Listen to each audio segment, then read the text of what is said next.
It came from nowhere. That smell. It's not from the rotting graves of a cemetery or the blood-soaked fields of battle, but from the very chambers of His Majesty, King Henry VIII, a monarch sinking into ruin. Every morning, when the heavy wooden doors of his bedchamber creaked open under the weight of dawn's light, a thick, oppressive air greeted me. It was like an invisible, icy hand clamping around my throat. This wasn't the scent of fine wine or roasted meats that once filled the grand halls of Greenwich Palace in days gone by. This was the stench of decay, chronic illness, of something rotting from within, bit by bit. It was the smell of a terrifying truth no one dared name. I am Thomas, mere servant tasked with dressing the king and tending to his personal needs. For over 20 years, I've witnessed every facet of His Majesty's life. From the days when he was a radiant prince, a vibrant king bursting with energy, to now. I've seen him don gleaming armor, striding confidently onto the tournament field. I've watched him dance with noble ladies through lavish feasts that stretched until dawn. I've heard him debate scholars with wit and wisdom. Back then, Henry VIII was the embodiment of strength and beauty. His auburn hair curled perfectly, his physique was godlike, and his piercing blue eyes sparkled with confidence and ambition. He was England's pride, the hope of the fledgling Tudor dynasty. Yet now you could sense His Majesty's presence. Not by the sound of his commanding steps or his resonant voice, but by that ghastly smell. It clung to our clothes, seeped into the curtains, and poisoned the air of the palace. Courtiers, those proud lords and elegant ladies, resorted to dabbing perfumed handkerchiefs or holding spiced pomanders to their noses to mask it, fought to hide the disgust on their faces, for even the slightest grimace could cost them their heads. In his final years, King Henry grew fearsomely volatile, and his wrath could burn everything to ashes. Who could have imagined that the mighty, radiant king of old would waste away upon his own throne? That question haunts me endlessly, a cruel irony. A tragedy so profound that even the greatest playwright couldn't pen it with such raw cruelty. His Majesty, who ordered the execution of 2 queens, who severed centuries-old ties with the Pope to found the Church of England, all for the desperate desire for a male heir, now faced an enemy no earthly power could defeat, his own failing body. Some nights, when the palace slept, I lay awake, trying to banish that putrid smell that seemed etched into my senses. I recalled tales of cursed kings from history, of gruesome and fated deaths.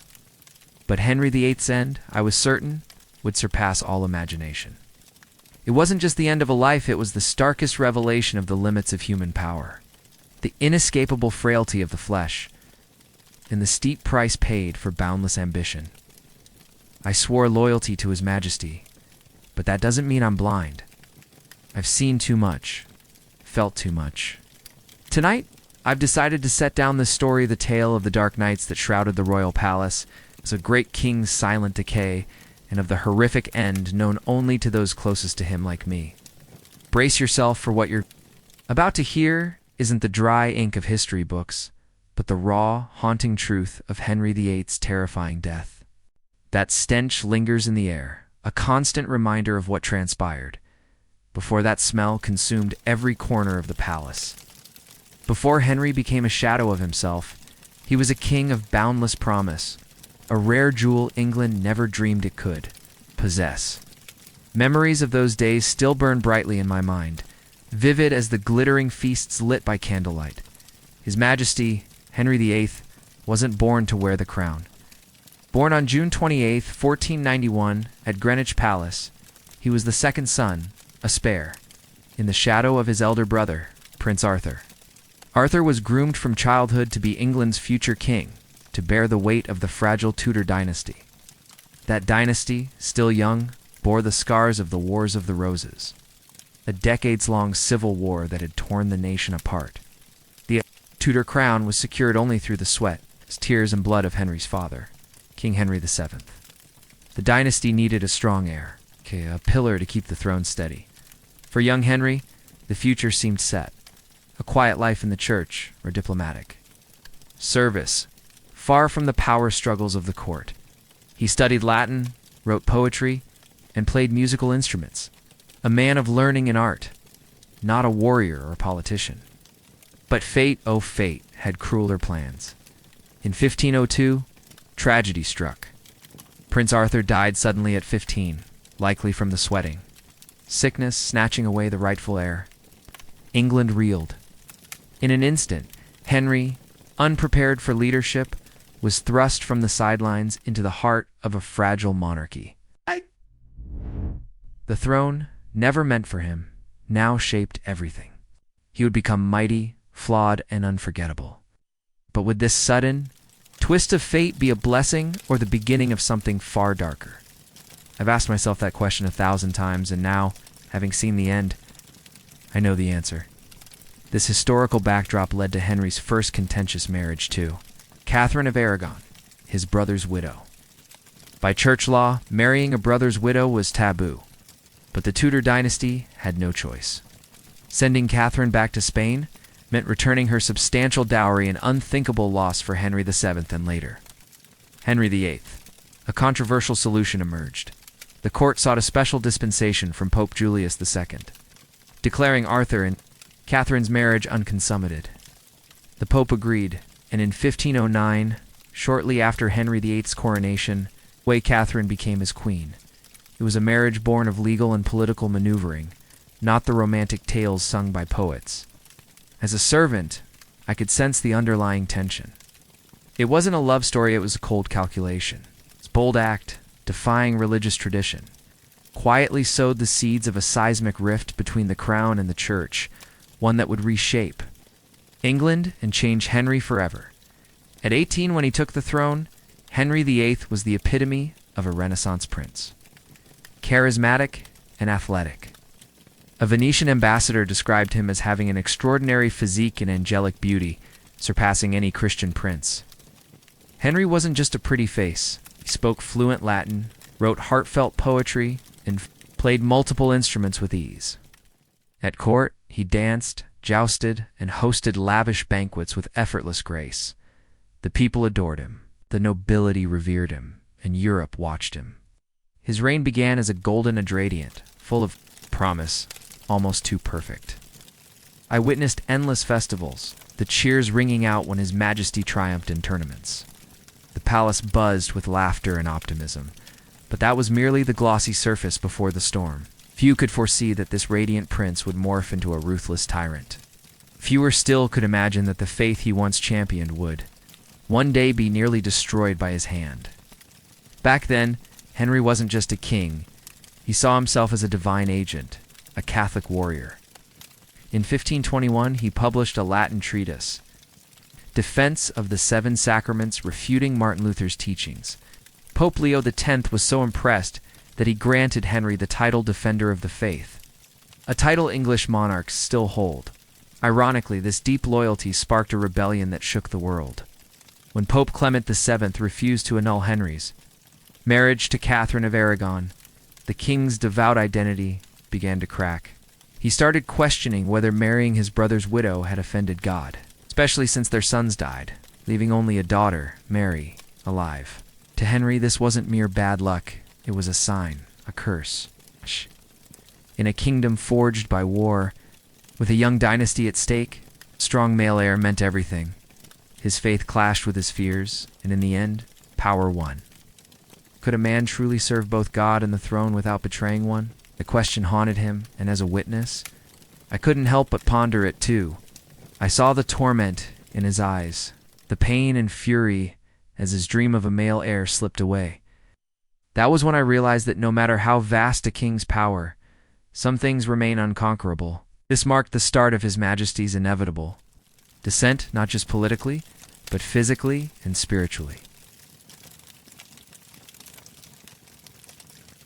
If you ask me, Thomas, when Henry VIII began to change, I'd say it wasn't one moment, but a series of moments, decisions and obsessions piling up. Watched him transform from a vibrant young king into a ruthless tyrant, and it was a terrifying process, inch by inch.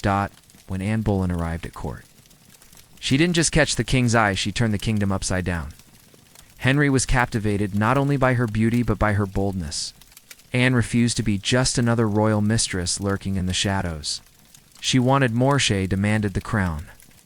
From their earliest exchanges in the mid-1520s, this wasn't a typical love story. It was a high-stakes game of politics, power, and ambition. Henry pleaded with Pope Clement VII to annul his marriage to Catherine, claiming it was invalid from the start. But the Pope, entangled in complex political ties with the Holy Roman Emperor, Catherine's nephew, refused. That's when Henry snapped. If the church wouldn't free him, he'd break the church itself. In 1534, with the Act of Supremacy, Parliament declared Henry the head of a new Church of England. Rome was cast aside. Monasteries were plundered, dissenters persecuted, and a new era of reformation often enforced by force began. Anne wasn't just a lover or a queen, she was a catalyst. In his obsessive pursuit of her and a male heir, she helped forge a new kind of monarchy, one where the king bowed to no one, wielding unchecked spiritual and political power. I, Thomas, stood there, watching statues smashed, monks hanged, and fear creeping into every heart, even those within the palace. Then came the saga of His Majesty's marriage, 6 fates, and no truly happy endings. Henry's love life is often romanticized, but in truth, it was a parade of pain, betrayal, and, in 2 cases, execution. These weren't grand love stories, they were tactical moves in a game only the king could win. Catherine of Aragon, his first queen, brought loyalty, diplomatic skill, and a daughter, Mary. But when she couldn't produce a son, she was discarded like a worthless pawn, exiled and humiliated after decades of service. I remember Catherine as a dignified, resilient woman, and the injustice she endured quietly pained many, including me. Anne Boleyn, brilliant and bold, demanded the crown. But when the promised son never came and political tides shifted, Henry branded her a traitor and had her beheaded. I saw the terror in her eyes as she faced the scaffold, a cruel death. A warning to anyone who dared challenge His Majesty's will. Jane Seymour gave Henry his longed-for son, Edward. Yet, in a cruel twist, she died from childbirth complications days later. Her death, some say, was the only one he truly mourned. I saw the raw grief on His Majesty's face, a rare glimpse of vulnerability. Anne of Cleves, a German princess, was rejected by Henry at first sight. Their marriage was annulled within 6 months. She was lucky, spurned, but spared.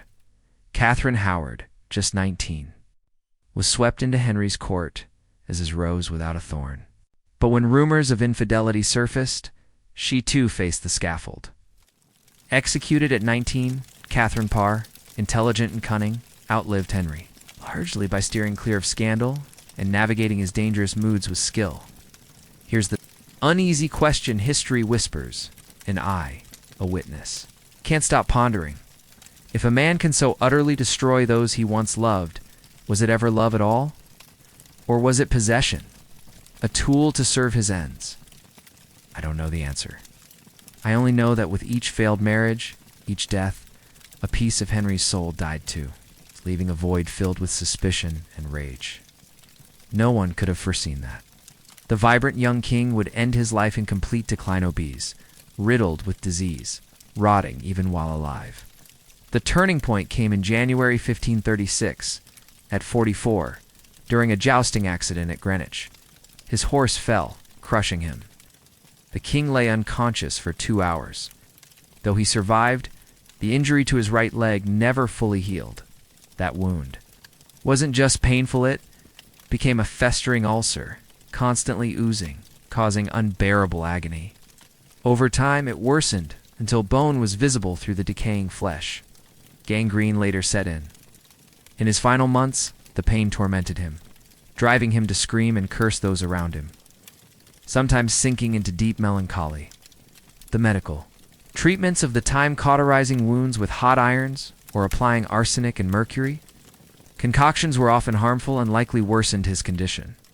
I, Thomas, witnessed horrific scenes as physicians tried to treat His Majesty with red-hot tools and foul-smelling potions. Each attempt seemed to amplify his suffering.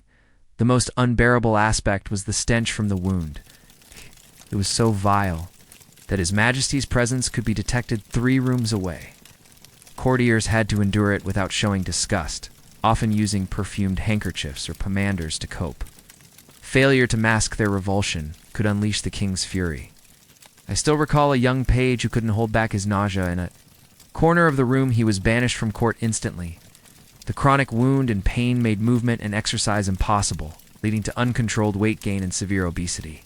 His waist, once 35 inches in youth, ballooned to over 50 inches, and he weighed nearly 400 pounds. A special pulley system was needed to move him between rooms, and palace doorways were widened. His daily diet 5,000 calories of mostly meat, with little vegetables, washed down with copious wine, and ale fueled this decline. Obesity brought heart issues, gout, and possibly diabetes.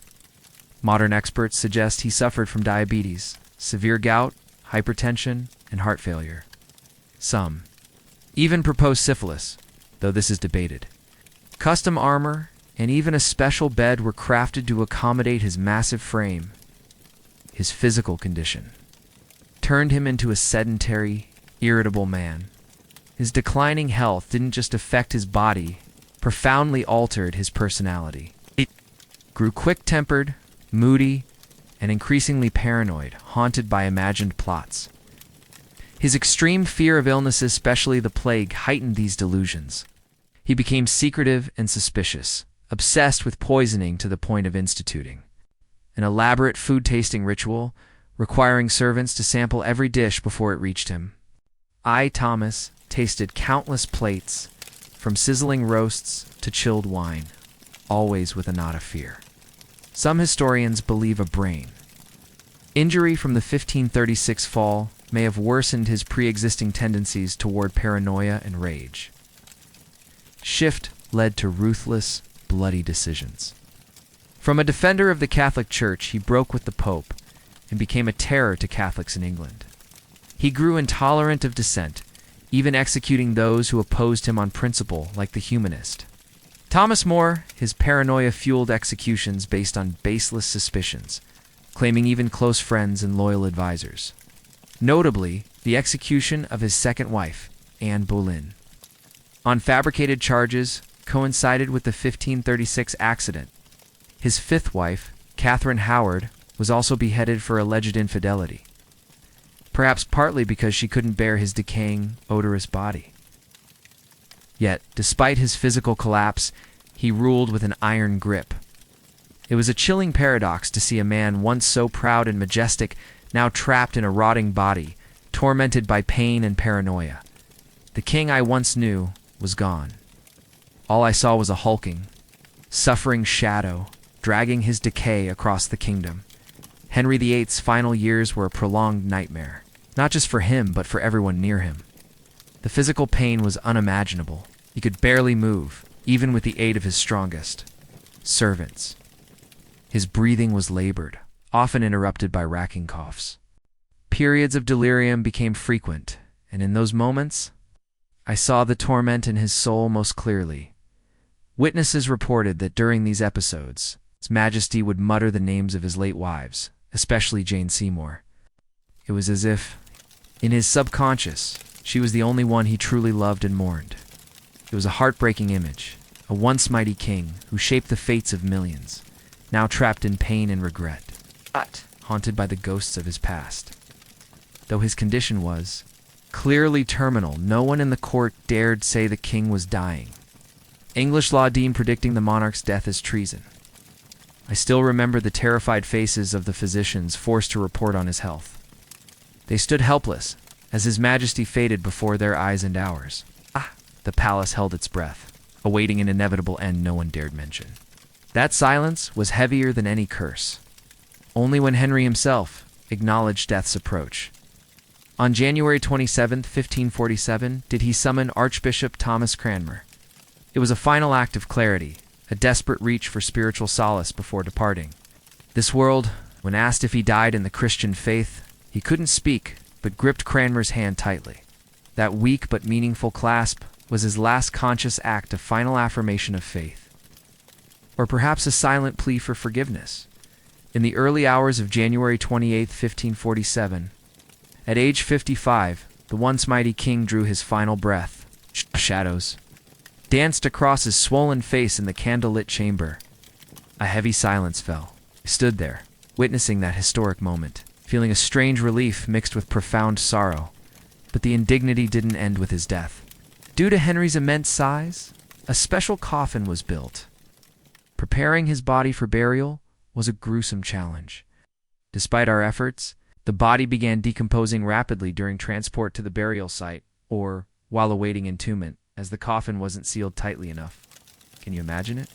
The swollen coffin bursting under internal pressure, leaking foul fluids onto the chapel floor, a horrific scene no royal court had ever witnessed.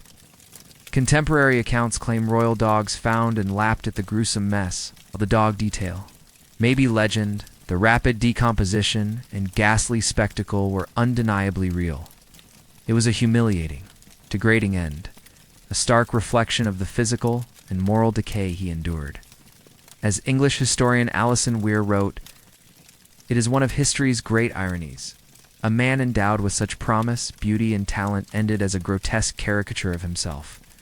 Ravaged by physical pain and mental instability, feared and pitied by those around him, with few who truly loved him." Henry VIII's horrific death is a powerful reminder of the limits of human power. The king who rewrote his nation's laws to satisfy his desires couldn't rewrite the laws of nature. In the end, even the mightiest monarch faces the same fate as the humblest peasant: his death. With its labored breaths and decaying body, starkly contrasted with the official portraits showing him in regal splendor. Those paintings on the walls, depicting a youthful, vibrant king, seem like cruel mockery, a satire of the man who once wore those lavish robes for such portraits. Looking back, I feel a pang of pity. Despite this grim end, Henry VIII's legacy endures. Ironically, the male heir he so desperately sought, breaking with Rome and executing 2 wives to secure, was his frail son, Edward VI, who died young. His true legacy came from the daughters he scorned, especially Elizabeth I, daughter of the wife he executed. Elizabeth led England into a golden age of prosperity and power. This is the story of Henry VIII's decline and ghastly death, a chilling testament to how absolute power, combined with chronic illness, can transform a person beyond recognition. His life ended, not in glory, but with an unbearable stensia, fittingly grim end for his crown, yet a stark warning for us all. I, Thomas, who witnessed it all, will never forget. I hope you won't either. Sometimes the deepest lessons come from history's darkest shadows. I've told you of the haunting stench that filled the palace, of the vibrant young king who became a decaying tyrant, and of his horrific death. Now, as the dust of those days settles into the past, I, Thomas, realize that Henry VIII's story isn't just a personal tragedy or a turbulent chapter of history. It's a profound lesson, a warning that echoes even today about the nature of power in humanity. In his youth, His Majesty was the living embodiment of greatness. With a commanding presence and a sharp mind, he seemed to have everything a king needed. Adored by his people, admired across Europe, his ambitions drove him to elevate England into a mighty nation. He defied the Pope, broke centuries-old traditions, all to secure what he craved, a male heir to ensure his legacy. He believed his power was limitless, that he could bend even the laws of God and nature to his will. But that's where the tragedy began. His obsession with a male heir turned him from a radiant reformer into a ruthless despot. I watched his cruelty grow over the years, each festering ulcer on his leg, seeming to deepen the cracks in his soul. His marriages became brutal chess games, where queens, no matter how noble, were pawns sacrificed for one goal. Each time he ordered the execution of a wife, a friend, or a loyal servant, I saw a colder glint in those deep blue eyes, a piece of his humanity crumbling. Absolute power, unchecked, can turn a hero into a monster. Henry VIII is proof of that. He wielded the power of life and death without hesitation, driven by fleeting whims or paranoid delusions. His paranoia, possibly worsened by a brain injury, made him see plots everywhere, Anyone could become a target of his baseless suspicions. I tasted his food daily, not because he trusted me, but because he feared death, feared betrayal. That fear made him a prisoner in his own palace, surrounded by shadows of his own making. Yet, no matter how vast his power, he couldn't command his flesh to stop rotting. The ghastly stench from his leg wound, the swelling and oozing, the relentless. Painthes were undeniable proof of power's futility against nature's laws. It was a bitter reminder that even the mightiest king is just a mortal, vulnerable to disease and ultimately death. Henry's death wasn't just the end of a tumultuous reign. It was a raw exposure of power's vanity in the face of bodily decay. Perhaps his tragic end is a warning to those who hold power. When a ruler becomes obsessed with personal power, convinced of their invincibility, they risk losing their humanity and plunging into self-destruction. Henry severed ties with Rome for a son, executed wives and allies, but in the end, that son was frail and died young. Ironically, his greatest legacy came from a daughter he despised, whose mother he executed, Queen Elizabeth I, Elizabeth's daughter, of Anne Boleyn. Inherited the throne and led England into a golden age Henry's ambition could never have imagined. I, Thomas, saw it all, the rise and the fall, the splendor and the rot. I tasted the fear and pain of the court. Henry VIII's story isn't just about what a king did.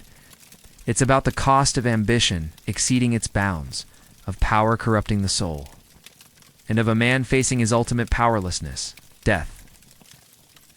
Lingering stench, though faded with time, remains a haunting reminder in my mind, a reminder of the fragility of power and the inevitable decay when humanity crosses its limits. I've shared the story of Henry VIII, not from history books, but from the breath and stench of his final days. Now, as the curtain falls, I, Thomas, want you to see the bigger picture. Henry's true legacy and the lessons his horrific death left behind. They say a king is judged by what he leaves his nation. Henry VIII changed England forever. The Catholic Church's centuries-long grip on Europe, creating the Church of England. This wasn't just a divorce, it was a religious revolution, a massive shift of power from the Vatican to the crown.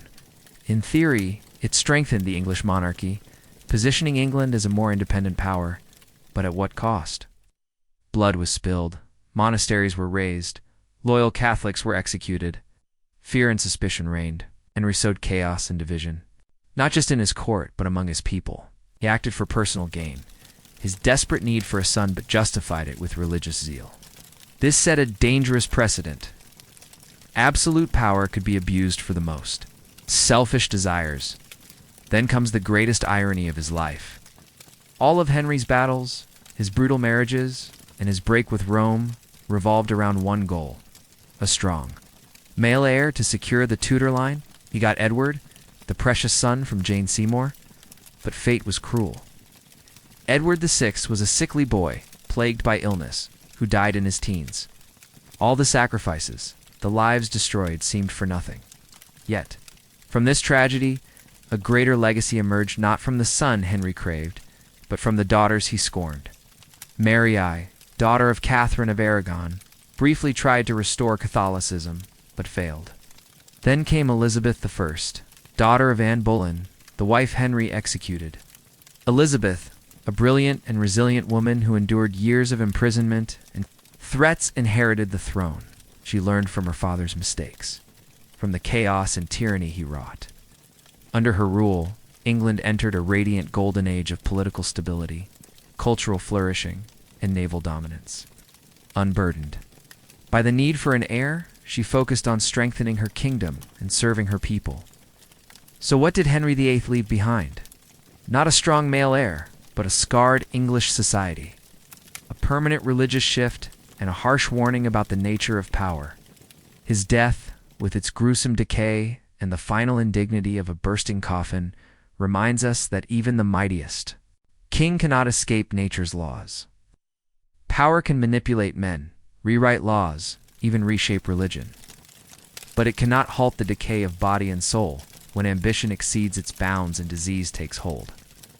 I, Thomas, witnessed the rise and fall of a legend. I saw a king become a slave to his fears and insatiable desires. Henry VIII's story lives on, not just in history books but in whispered tales. In the stench of decay and in the haunting echo of power, it's a timeless lesson about the fragility of life, the cost of tyranny, and how sometimes the greatest legacy springs from the deepest tragedies and mistakes.